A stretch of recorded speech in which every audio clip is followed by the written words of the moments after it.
앞에 이렇게 화단이 이렇게 있는데 세상에는 이유가 없는 것이 없고 또 하나님의 손길이 닿지 않은 곳이 없습니다. 우리가 볼 때는 그냥 화단이다 이렇게 말을 할 수가 있겠지만 하나님께서 이 화단에 있는 식물도 자라나게 하시고 또 이렇게 흙도 허락하시고 또 이렇게 함께 화단을 세울 수 있는 헌신의 모든 과정을 허락하셨기 때문에 오늘도 우리는 이 화단으로서도 하나님께 영광 돌리고 또 하나님께 찬양으로 또 영광 돌릴 수 있는 줄로 믿습니다. 그래서 우리가 지금 이 자리에 모인 것, 또 이렇게 함께 예배드리게 된 것은 전적인 하나님의 은혜요. 하나님의 계획이 지금 이 시간에 임했기 때문에 우리는 오늘도 감사함으로 하나님 앞에 나올 수 있는 것입니다. 이것을 보고 가치를 아는 것이다 라고 말을 한 겁니다. 정말 하나님께서 우리를 예배 자리로 인도하신 가치, 오늘도 나의 하루를 허락하시고 나에게 생명을 허락하신 그 가치, 또 예배를 드리면서 내가 정말 말씀을 깨달을 수 있고 그 말씀을 통해서 살아계신 하나님께서 우리와 함께 하심을 누리는 그 가치, 그리고 이 사실을 믿는 믿음의 가치, 그 가치가 정말 발견되는 시간 되기를 또한 축복합니다. 그래서 이 가치를 아는 사람은 삶이 다릅니다. 제가 이제 이 교회 예배 오는 길에 차를 타고 이렇게 오면은 그 인계사거리 그쪽이라고 할까요?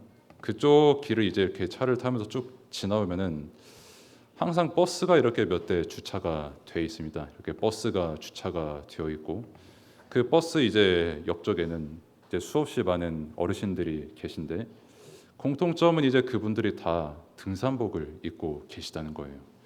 이제 그 등산복을 입고 계시고 저는 처음에는 그냥 그때 조금 철이 없고 한창 혈기왕성해서 그런가 모르겠습니다만은 아유 저 시간에 등산 참 대단하신 분들이다. 아침에 등산하시다니 이렇게 제가 메시지를 한 적이 있었거든요. 근데 어떤 분이 이게 제게 이렇게 슬며시 오셔가지고 기뜸하시는데 목사님이 그때는 주목이었죠.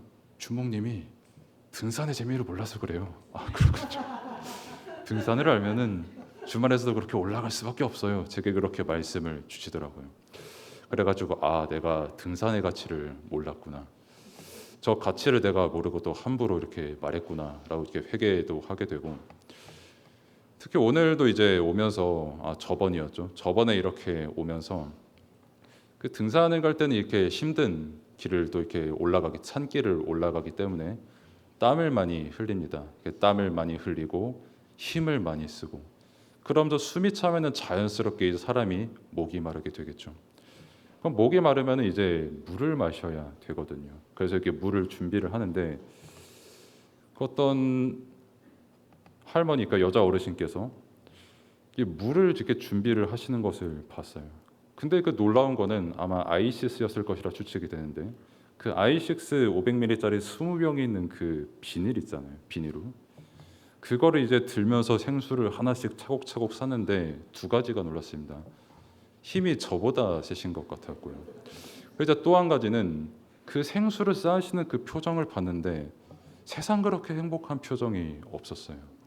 그러면 어떻게 그렇게 그 시간에 일찍 일어나서 버스를 기다리면서 그것도 아주 힘든 생수를 쌓는 일을 하면서 행복할 수 있냐라고 했을 때 그분은 등산의 가치를 아는 사람이기 때문입니다. 등산의 가치를 모르면 예전에 저처럼 아이고 아침부터 고생하시네, 생수 쌓느라 고생하시네 이렇게 말하고 끝날 일이거든요. 근데 등산을 아신 분은 다른 거죠. 이렇게 생수를 쌓아도 기쁠 수 있으면 또 내가 이렇게 이른 아침에 일어나서 줄을 서도 이 더운 날씨에 기쁠 수 있으면 내가 산에 오르는 그 즐거움을 알기 때문이다. 그렇기 때문에 그 시간 속에서도 그렇게 행복한 무언가에 충만한 표정으로 생수를 쌓고 등산을 준비할 수가 있는 겁니다. 그리고 이제 또 우리가 몸에 좋은 음식을 먹는다라고 했을 때 좋은 음식의 특징이 뭐냐면 다 그렇지는 않겠습니다만은 맛이 없습니다. 굉장히 맛이 없고 또 챙길 게 되게 많아요. 제가 굉장히 기억에 남는 순간 중 하나가 어떤 게 있냐면 예전에 이제 점심시간에 그 장송 일사님과 이은정 권사님 부부가 이렇게 식사를 했었거든요. 왕뚜껑을 서로 떼면서 이제 교제하고 힘을 쓰고 있었는데, 그때 이은정 권사님께서 하신 말이 아직도 기억이 나요. 몸에 안 좋은 거 왜 이렇게 마시는지 모르겠어요. 이렇게 말씀하신 게 저는 아직도 기억이 납니다. 그러니까 되게 몸에 좋은 거는 맛없어요. 몸에 안 좋은 라면, 그리고 이제 햄버거, 굉장히 제게는 맛있습니다. 그래서 한 번씩 이제 제가 맥도날드에서 이렇게 햄버거를 사와서 먹고 휴지통에 버리면은, 어느 날 목사님께서 오셔가지고 저한테 대뜸 이렇게 말씀하세요. 아이, 누가 자꾸 교회에서 햄버거 먹으면서 저는 하나님은 아시겠죠, 저라는 것을, 이렇게 말씀을 드리는데, 아무튼 몸에 안 좋은 게 굉장히 맛은 있더라고요, 인생 살면서. 근데 그럼에도 그 맛없는 음식과 약을 먹을 수 있는 것은, 그게 내게 맛은 없지만 몸에 좋은 가치를 알기 때문입니다. 이처럼 우리가 오늘 이 자리에 와서 예배를 드리고 또 말씀을 받고 기도할 수 있는 것은 하나님께서 우리에게 은혜로 복음의 가치를 알게 하셨기 때문입니다. 그리고 이 살아있는 하나님의 말씀의 가치를 깨닫게 하셨기 때문입니다. 그래서 우리는 이 가치를 알기 때문에 예배 자리에 있을 수가 있는 것이고, 또 반대로 이 가치를 모르면 세상에서 볼 때 가장 가치 없어 보이는 게 말씀이고 예배입니다.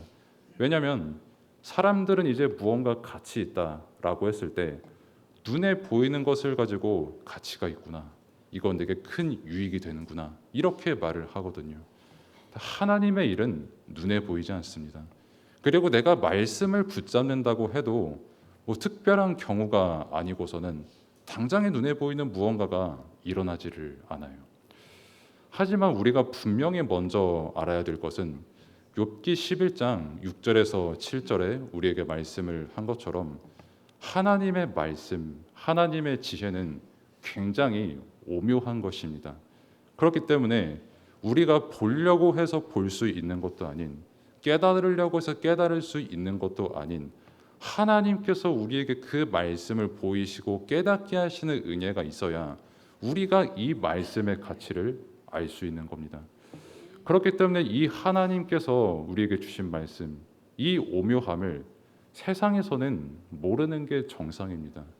우리가 이 말씀의 가치를 알게 된 것도 그래서 우리의 힘과 능이 아닌 하나님의 은혜로 우리가 말씀을 알게 되었다라고 고백을 하는 것입니다. 그래서 우리가 감사함으로 예배 자리에 나올 수밖에 없는 것은 하나님께서 이 말씀을 깨닫게 하셨다, 모든 것의 답이 되는 예수 그리스도 복음을 믿는 믿음의 증인이 되게 하셨다, 그리고 실제 이 강단의 말씀을 통해서, 성경의 말씀을 통해서 이 말씀이 살아 역사하는 것을 한 주간 은혜로 확인케 하셨다. 나는 너무 부족하고 연약하고 또 실제 삶을 살아가는 데 있어서 너무 어려움이 많지만 그럼에도 이 말씀을 나에게 성취시키셨다. 그러니까 나는 너무 감사함으로 이 은혜에 감격하여서 예배 자리에 나올 수밖에 없다라는 이 복음의 가치를 우리는 알게 된 것입니다. 그래서 이 복음의 가치를 아는 것은 말씀을 볼 때 우리가 이 가치를 알 수가 있겠죠. 디모데후서 3장에서 말씀을 한 것처럼 우리가 확신한 일, 그리고 배울 일은 성경의 말씀밖에 없습니다. 세상에는 많은 말과 또 이론과 또 여러 가지 가르침이 있지요. 우리가 어렸을 때부터 학교에 다니고 또 많은 사람들을 보면서 또 여러 가지 책도 읽고 그 사람들의 어떤 경험담도 들으면서 많은 것을 배웁니다. 그러나 그것들의 공통점이 있다면 그것이 내게 진리가 될 수는 없다는 사실이에요. 나의 영혼을 구원하시고 나의 모든 삶의 답이 되시고 영원한 나의 기쁨이요 은혜요 행복이요 복음이 되는 것은 오직 예수 그리스도 복음밖에 없는 것입니다.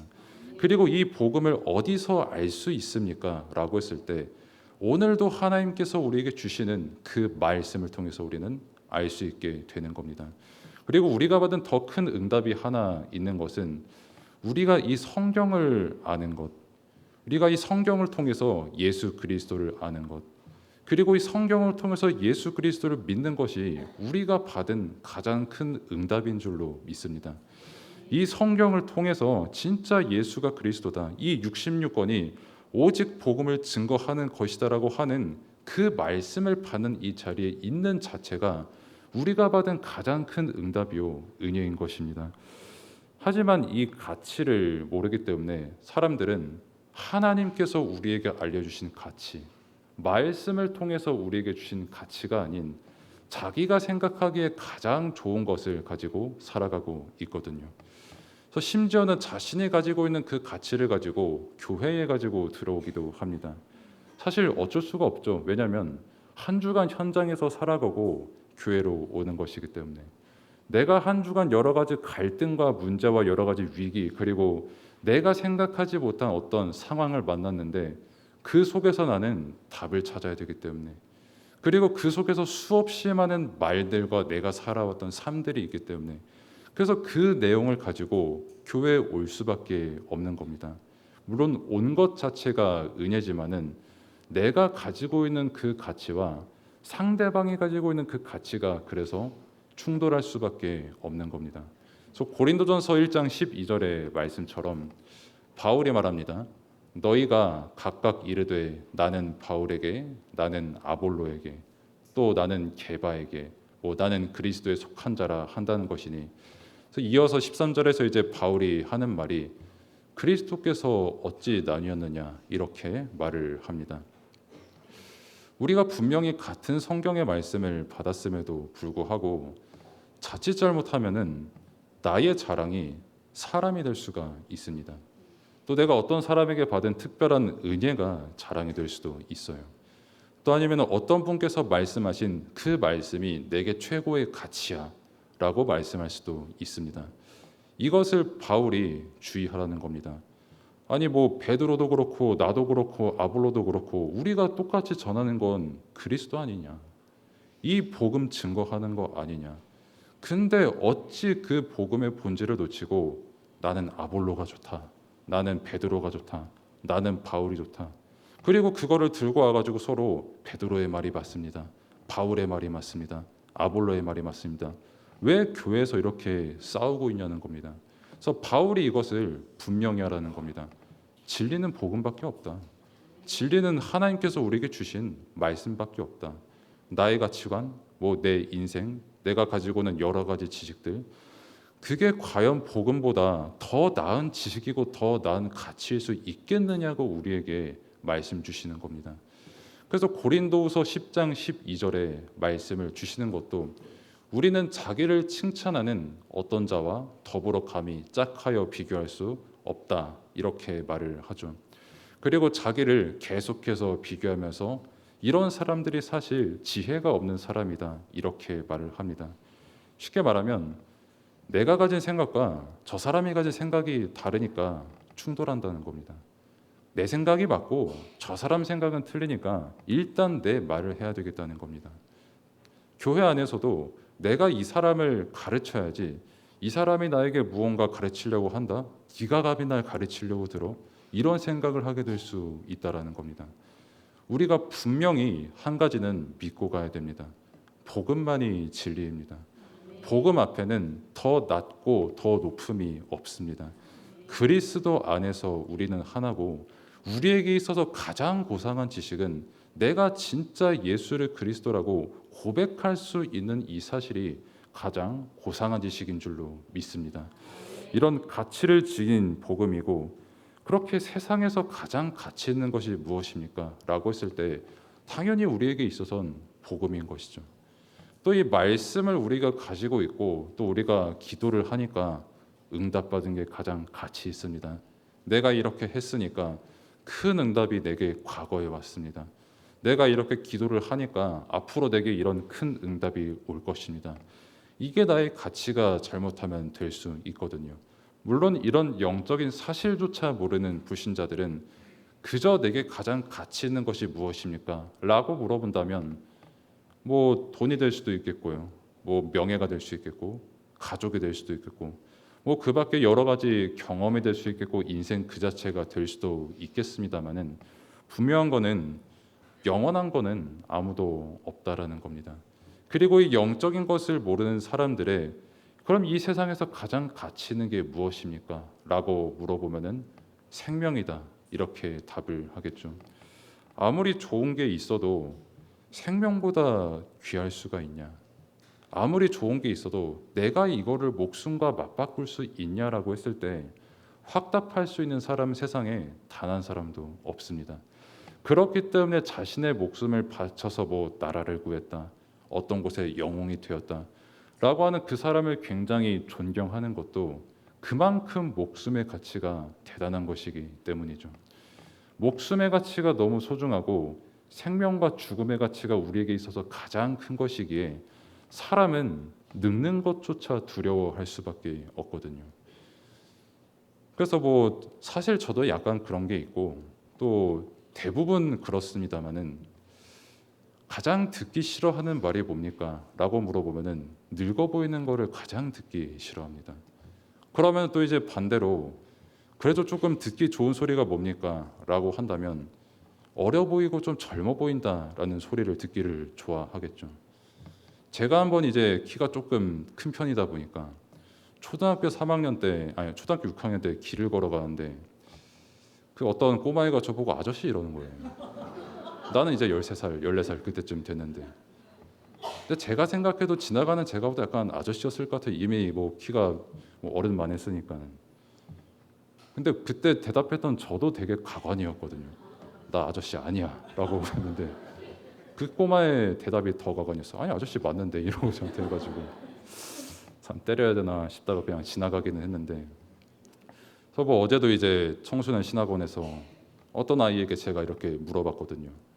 야 너는 나 몇 살처럼 보이냐 이렇게 물어보니까 그 친구가 이제 고민하더니 14살처럼 보입니다. 저한테 이렇게 말을 하더라고요.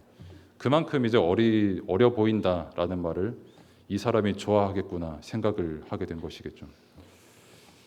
그러니까 눈에 보이는 이 외모조차 어려 보이면 좋고 늙어 보이면 싫고 하는 만큼 인간은 연약합니다. 그리고 이 죽음이라는 것 앞에 완전히 무기력합니다.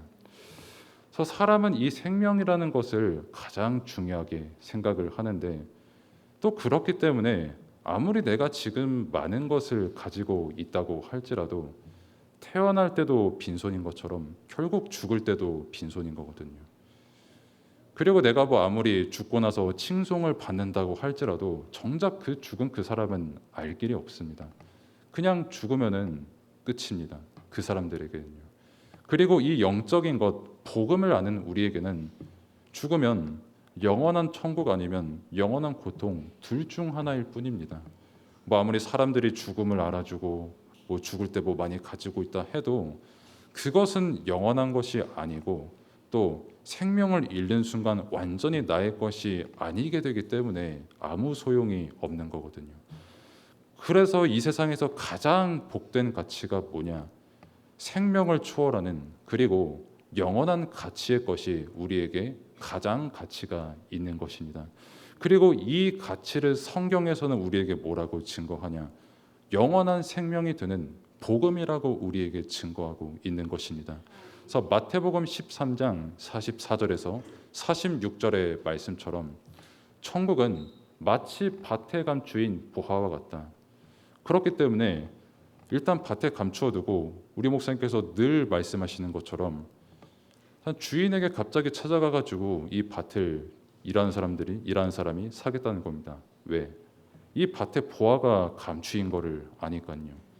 그러면 이 주인은 영문도 모르겠지만 아무튼 이 사람이 뭐 비싸게 산다고 하니까 뭐 부동산 사업 성공이네 하면서 팔겠죠. 근데 이 비싸게 산 사람은 비싸게 샀지만 그것과는 비교도 할 수 없는 행복이 되게 있는 겁니다. 왜? 그 밭에 보화가 있기 때문입니다. 그리고 45절에도 마찬가지로 어떤 장사가 이제 진주를 파는데 보석을 아는 사람, 진주를 아는 사람은 이 보석을 보고 극히 값진 진주로구나. 그러니까 내 모든 것을 다 팔아도 이 진주를 사야 될 만큼 이 진주는 어마어마한 가치의 진주요 보석이구나. 그렇기 때문에 살 수밖에 없는 겁니다. 그러면 성경에서 이만큼 가치 라고 말하는 것이 뭐냐라고 했을 때 하나님의 말씀이고 복음인데 가장 값진 복음 예수 그리스도께서 지금 이 시간 우리와 함께 하신다라는 겁니다.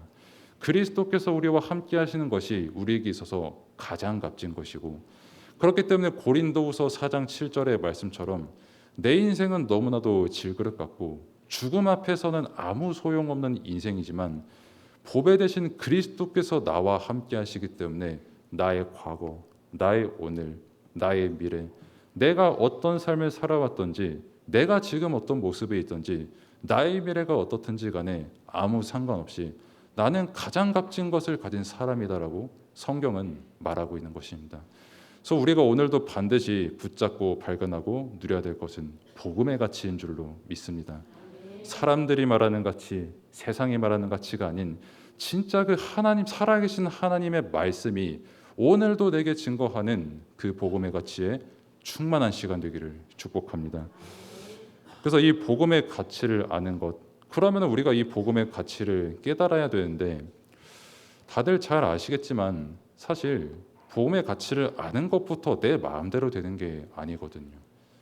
내가 오늘도 이 말씀을 듣고 그래 말씀에서 하나님께서 답을 주셨으니 이 말씀을 가지고 내가 집에 가서 기도하리로다 결단을 하지만 지분고사하고 저 1층 철문을 넘어서는 그 순간 다른 게 생각날 수밖에 없는 게 사람이거든요.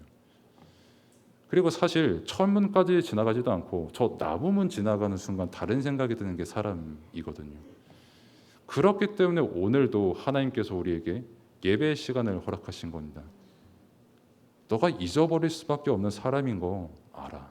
그리고 너가 죄 가운데 있었던 사람인 것을 알아. 그렇기 때문에 오늘도 내가 너에게 생명의 말씀을 줄게. 너가 아무리 흔들리고 때로는 믿음이 연약해지고 또 어려움 속에 있다고 할지라도 내가 선포한 그 말씀은 반드시 성취될 거야. 그러니까 예배 자리에 오고 또 오는 이 자체가 우리에게 있어서 최고의 은혜요. 복음의 가치를 깨달아가는 과정인 줄로 믿습니다. 그래서 우리가 복음을 안다는 것, 그렇게 그 누구에게 이 복음의 가치를 증거해도 하나님의 은혜를 간증할 수밖에 없는데, 그래서 에베소서 1장 3절에서 5절의 말씀처럼 우리가 진짜 하나님께 늘 찬양과 영광을 돌릴 수밖에 없는 것은 우리에게 복을 주신 이가 하나님이시기 때문입니다. 내가 복을 만들어내서 내게 복이 되는 이게 아니라 하나님께서 처음부터 우리에게 복을 주시기로 작정하셨다고 말씀을 주셨습니다. 우리가 말씀을 깨닫게 되는 것, 복음을 고백하게 되는 것, 내 힘이 아닌 전적인 하나님의 사랑과 은혜로 되어진 줄로 믿습니다. 그럼 언제부터 이 응답이 우리에게 이루어졌습니까? 라고 했을 때 창세전부터 그 응답이 우리에게 온 것이고, 그러면 왜 하나님께서 우리에게 이 응답을 허락하셨습니까? 라고 했을 때 디모데전서 2장 4절의 말씀처럼 하나님께서는 모든 사람이 구원에 이르기를 원하십니다. 하나님을 떠난 그 상태, 영원토록 죄와 저주, 멸망 가운데 있을 수밖에 없는 그 상태 속에 있는 인간을 구원하기를 하나님은 지금도 원하시는 겁니다. 그리고 그 구원의 응답으로 함께 하시고 그 구원의 응답을 우리에게 열매를 맺으시려 지금도 우리에게 말씀을 주시고 지금도 우리와 함께하는 것입니다. 그래서 에베소서 2장 8절의 말씀처럼 이 구원의 복음, 영원한 생명의 복음, 내가 평생 믿고 따라갈 이 복음, 내가 정말 알게 되고 믿게 된 것은 나의 실력과 내가 잘 믿어서가 아닌 전적인 하나님의 은혜로 우리가 이 말씀을 믿게 된 것이고 하나님의 선물로 우리는 이 믿음조차 선물을 받은 것입니다. 그렇기 때문에 또 당부를 드리고 우리가 항상 명심해야 될 것은 내가 가진 이 복음, 내가 잘해서 내가 잘 믿어서 복음을 알게 된 게 아닙니다. 우리가 평생 자랑할 것은 하나님의 은혜밖에 없습니다. 우리가 평생 증거할 것은 하나님의 뜻과 그 뜻이 이루어지고 있다는 분명한 사실입니다. 그래서 풍성한 이 은혜의 복음, 나의 믿음이 된 시간 되기를 축복합니다. 그리고 이 복음을 우리가 오늘 읽은 본문의 말씀처럼 특별히 이제 45절을 보면은 제자들이 이 우리가 오늘 들었던 십자가의 복음, 그리스도께서 죽으시고 부활하신 복음, 우리가 항상 들었던 이 복음을 당시 제자들은 깨닫지 못했습니다. 그래서 예수님께서 직접 내가 죽고 3일 만에 부활할 것을 제자들에게 말씀하셨음에도 불구하고 제자들은 아 그렇군요 예수님 아멘 이렇게 한 게 아니라 두려워할 수밖에 없었던 게 당시 제자들의 상태였거든요. 그러면 왜 제자들은 두려워할 수밖에 없었냐라고 했을 때 간단하게 말해서 복음을 머리로는 알았지만 실제 왜 내게 이게 복음이 되는지 아직 깨닫지 못하는 시간표였기 때문입니다. 그러면은 45절에 또 말씀을 보면은 제자들이 그냥 깨닫지 못했다 이렇게 나온 게 아니고 주님께서 숨긴 바 되었다라고 누가복음에는 이렇게 기록이 되어 있거든요. 그러면은 이 숨긴 바라는 뜻이 뭐냐라고 했을 때 이제 원어로는 이제 조금 어려운 말로 파라칼립토라는 헬라 원어의 뜻이 있습니다. 안 외우셔도 됩니다. 그냥 이런 말이 있구나라고 지나가시면 되겠습니다. 아무튼 뭐 이런 원어가 있는데 이게 우리말로 이렇게 하면은 덮어두다라는 뜻이 되겠죠. 그러니까 뭐 제자들이 말 그대로 제자들이 부족해서 못 깨달은 게 아니라 예수님께서 의도적으로 제자들이 이것을 아직 깨닫지 못하게끔 이 영적인 사실을 덮어두신 겁니다. 그러면은 왜 이거를 덮어두셨습니까? 라고 했을 때 아직 제자들이 진짜 이 십자가의 죽으심과 부활 이거를 받아들일 수 있는 준비가 완전히 안 된 것입니다. 그리고 실제 그리스도께서 십자가에서 죽으시고 부활하신 그리스도의 일이 아직 완성이 안 됐기 때문에 아직 예수님의 시간표가 임하지 않은 것입니다. 그렇기 때문에 우리가 복음을 늘 전하고 또 우리가 복음을 늘 붙잡습니다마는 내가 언젠가 현장의 복음을 증거할 때 또 내게 정말 너무나도 소중한 사람에게 이 복음을 증거할 때 그냥 증거하는 것은 당연히 아니겠지요. 여러분들은 복음의 가치를 아는 사람입니다. 그리고 너무나도 절실한 마음으로 이 사람이 진짜 이 말씀에 모든 답이 다 있다. 이 복음을 깨닫기를 원하는 마음으로 증거하지만 이 복음을 들은 사람이 복음은 잘 모르겠고 똑같이 자기 문제만 계속 얘기하는 그 현장을 볼 때마다 안타까우실 때도 있을 겁니다. 그러나 우리에게 더 큰 소망이 있고 우리가 분명히 믿어야 할 한 가지는 그 영혼의 말씀 깨닫는 시간표 하나님께 있다는 것입니다. 그래서 로마서 16장 25절의 말씀 너무나도 우리가 잘 아는 말씀인데 25절에 이제 보면은 나의 복음 그리고 예수 그리스도를 전파함은 영세전부터 감추어졌다 이렇게 말을 했지요. 감추어졌다라는 것도 하나님께서 이 복음을 깨닫고 하나님 나라의 일이 증거되는 이것도 처음에 하나님께서 감춰두셨다라는 겁니다. 그러면은 이 감춰두신 것을 언제부터 감춰두셨습니까? 라고 했을 때 우리가 태어나기 전 이 세상이 존재하기 전부터 이미 하나님께서는 이 말씀이 증거되는 것을 감춰두셨다라는 겁니다. 그 말은 한 명 한 명의 영혼, 한 사람 한 사람의 인생, 우리도 마찬가지겠죠. 그 모든 사람들의 인생에 복음을 깨닫는 시간표를 하나님께서 준비하시고 예비하셨다라는 겁니다. 우리가 이 사실을 먼저 믿어야 됩니다. 내가 아무리 말을 잘해도 이 사람이 복음을 접하게 되는 건 아닙니다. 또 이제 반대로 내가 아무리 말을 못해도 그 내용이 복음이라면 그 말 속에 역사하시는 성령께서 그 영혼이 정말 복음을 깨닫도록 하나님께서 인도하시는 겁니다. 우리는 이 사실을 믿어야 되는 줄로 믿습니다. 한 영혼이 복음을 깨닫게 되는 것, 말씀을 깨닫게 되는 것 전부 하나님께 영광 돌릴 일인 줄로 믿으시기를 축복합니다. 그리고 이제 제자들 두려워할 수밖에 없는 이유 또 실제 그 말씀을 또 우리가 함께 봤는데 두 번째입니다. 제자들이 이제 예수님을 따라다니면서 본 게 있어요. 어렸을 때부터 귀신 들린 그런 현장도 봤고 또 이제 그 전에 변화산의 현장도 제자들이 따라다니면서 함께 봤거든요. 근데 그 현장을 보면서 이제 마가복음에만 또 나오는 장면이 한 장면이 있는데 9장 21절의 말씀을 보면은 예수께서 그 아버지에게 물으시되 아시면서 하시는 말씀입니다. 기억하라는 것이죠. 언제부터 이 아이가 이렇게 됐냐라고 했을 때 이 아버지가 이 애가 어릴 때부터 귀신이 들리고 어릴 때부터 이런 상태였습니다. 이렇게 말을 하는 것을 볼 수가 있죠. 그럼 잘못하면은 얘가 어려서부터 귀신에 들리고 어렸을 때부터 이상한 애니까 얘는 그냥 이상한 사람이구나라고 생각을 할 수가 있습니다. 또 어렸을 때 귀신에 들렸으니까 부모한테 뭔가 문제가 있나 보다. 이렇게 또 우리는 넘겨짚어 생각을 할 수가 있거든요. 근데 예수님께서 말씀하신 그 말씀을 우리가 잘 봐야 됩니다. 이때도 제자들이 한 맹인을 두고 물어봅니다. 요한복음 9장 2절에서 3절 말씀을 보면은 제자들이 물어봅니다. 심지어 이제 예수님이라고 하지도 않고 랍비라고 말합니다.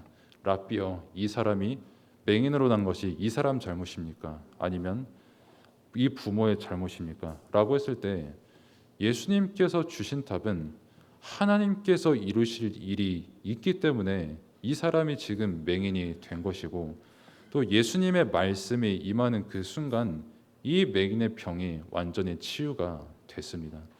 그래서 내가 지금 이 모습으로 살아가는 것, 내가 볼 때 나는 가치 없이 보이는 것, 그러나 분명히 하나님께서 우리에게 말씀하신 것은 내가 지금 살아가는 이 모습이 하나님께서 허락하신 모습이라는 겁니다.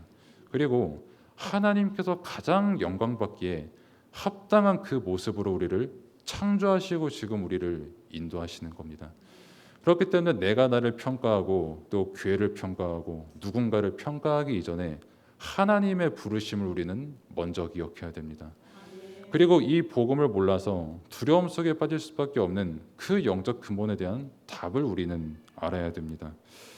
그래서 제자들은 사실 이 나면서부터 귀신 들린 이 아이를 고치려고 했거든요.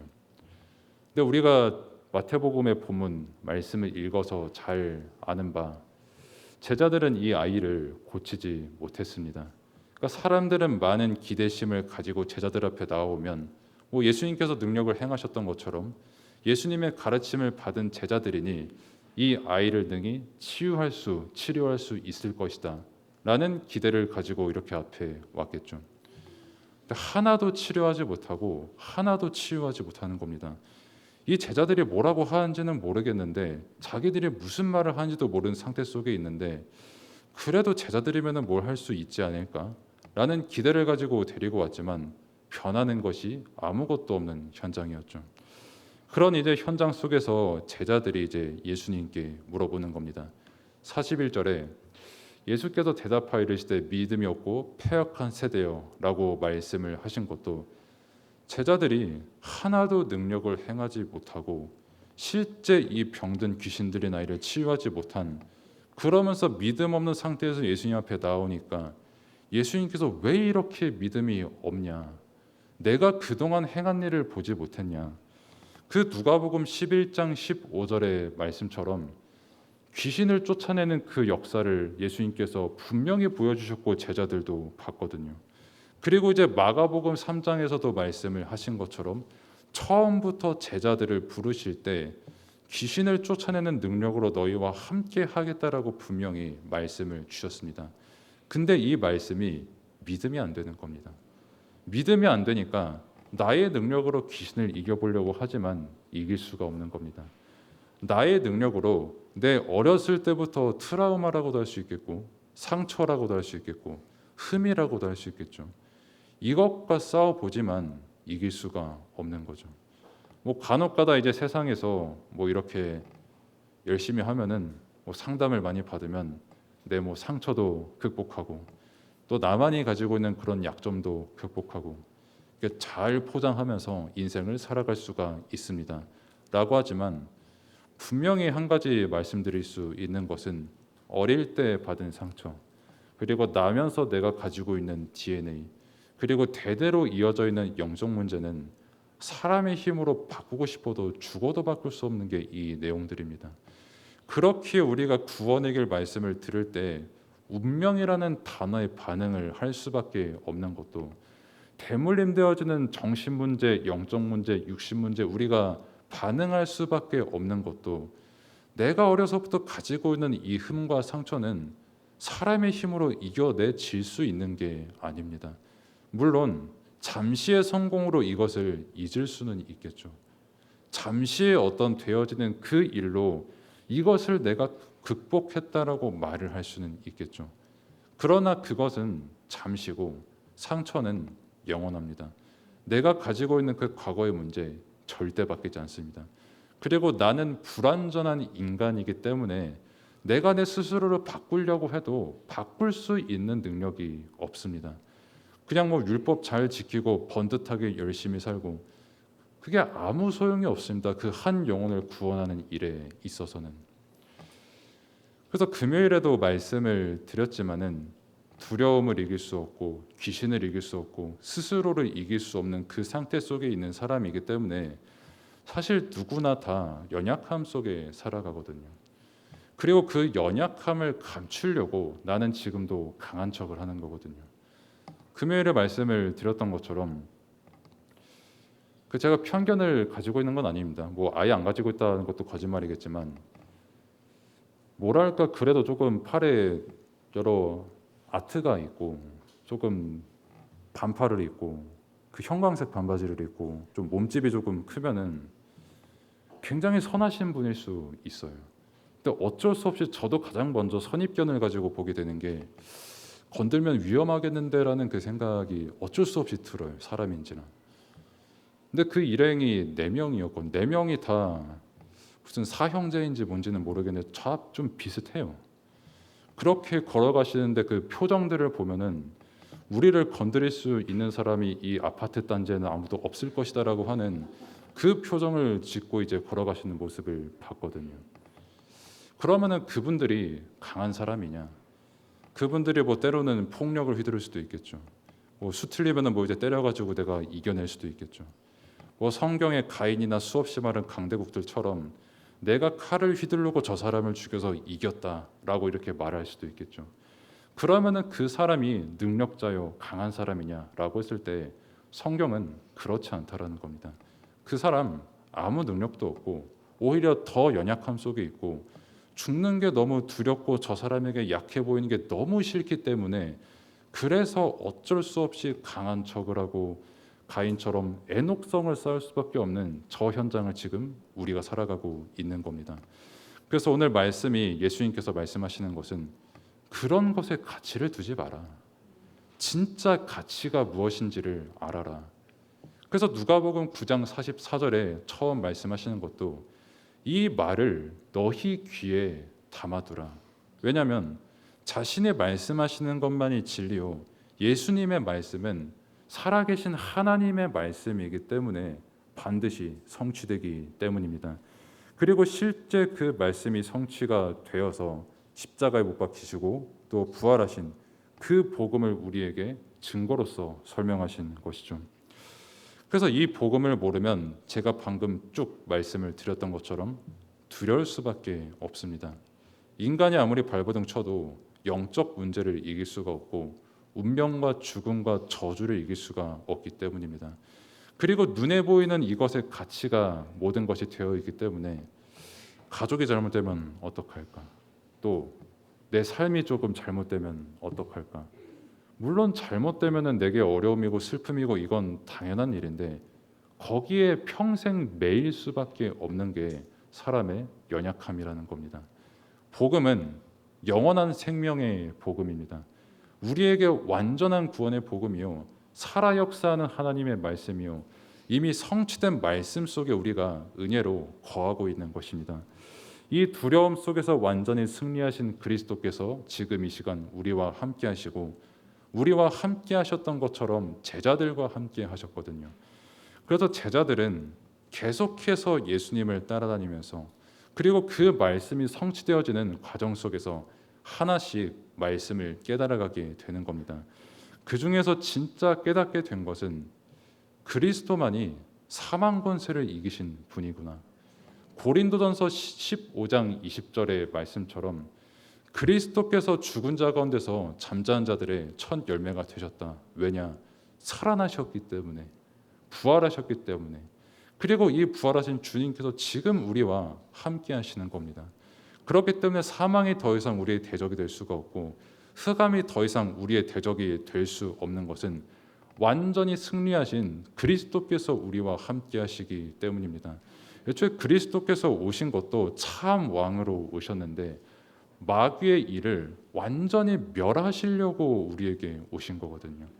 지금도 사탄은 끊임없이 역사합니다.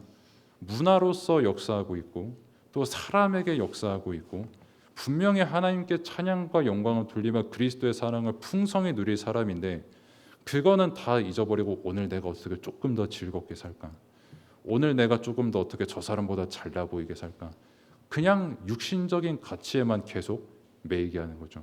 물론 우리도 육신을 가지고 있으니까 똑같이 영향을 받습니다.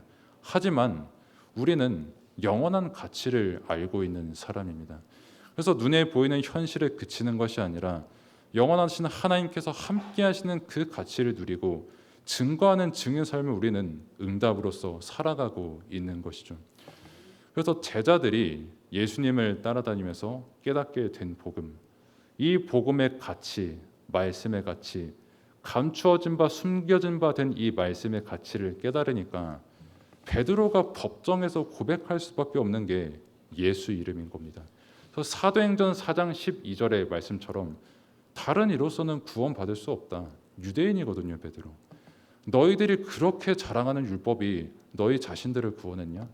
그럼 나를 구원했냐? 그럼 저 로마나 다른 이방 나라에는 구원이 있냐?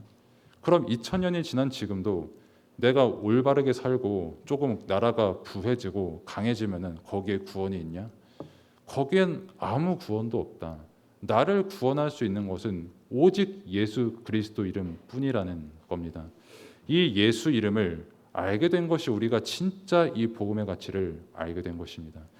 예수 이름 아무나 부를 수 없습니다.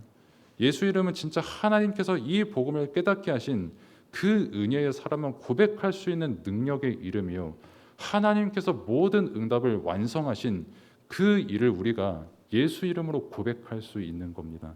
그리고 이 예수 이름을 고백하는 사람은 믿음의 가치를 알게 될 수밖에 없는 거죠. 그리고 이 믿음도 다른 것을 믿는 것이 아닌 갈라디아서 3장 26절의 말씀처럼 우리는 그리스도를 믿는 믿음입니다. 하나님의 아들을 믿는 믿음입니다. 우리가 모습은 다르고 환경은 달라도 여러 가지 가진 것은 달라도 우리는 그리스도 예수 안에서, 그리고 그 믿음 안에서 하나인 줄로 믿습니다.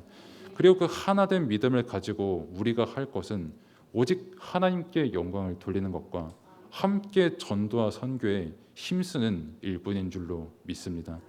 그래서 결론은 이 예수 그리스도를 믿는 믿음의 가치, 다시 한번 또 말씀드립니다만 이 믿음 자체가 우리에게 최고의 가치인 줄로 믿습니다.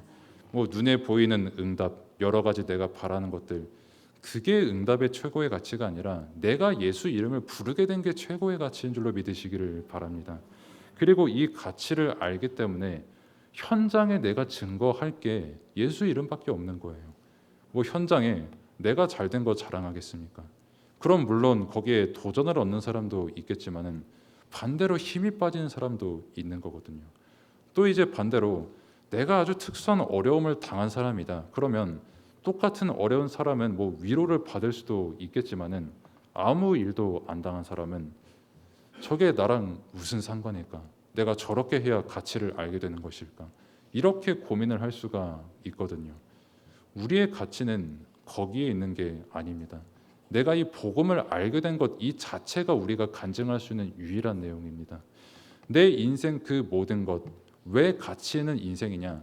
복음을 알기 때문에 내 인생 모든 것을 하나님께서 허락하신 겁니다. 그래서 우리가 지금 이 복음의 가치를 알았기 때문에 하나님께서 원하시는 삶은 한 가지입니다. 이 복음의 가치, 이 믿음의 가치를 증거하는 삶을 살기를 하나님께서 원하시는 겁니다. 그리고 이 믿음의 가치를 증거하는 삶도 내가 진짜 이 믿음이 되고 누림이 되면 증거될 수밖에 없는 것이고, 그 응답의 흐름 속에서 우리를 부르신 겁니다. 그래서 이 예배의 날, 거룩하고 복된 날, 복음의 가치, 말씀의 가치, 믿음의 가치가 정말 풍성히 발견되어지는 날 되시기를 축복합니다. 기도하겠습니다. 하나님 감사합니다. 우리에게 진짜의 예수 그리스도를 믿는 믿음을 주심에 감사를 드립니다. 세상에 많은 것이 있지만 이것과도 비교할 수 없는 복음의 가치를 오늘 우리에게 깨닫게 하셨고, 또 지금 말씀의 가치를 우리에게 계속 깨닫게 하시니 오늘도 감사함으로 복음을 더욱더 고백하고 말씀을 오직으로 믿고 하나님께서 깨닫게 하시는 그 은혜의 자리에 있는 이 응답 최고로 누리는 예배 시간 되시도록 하나님께서 인도하여 주옵소서. 예수 그리스도의 이름으로 기도드립니다. 아멘.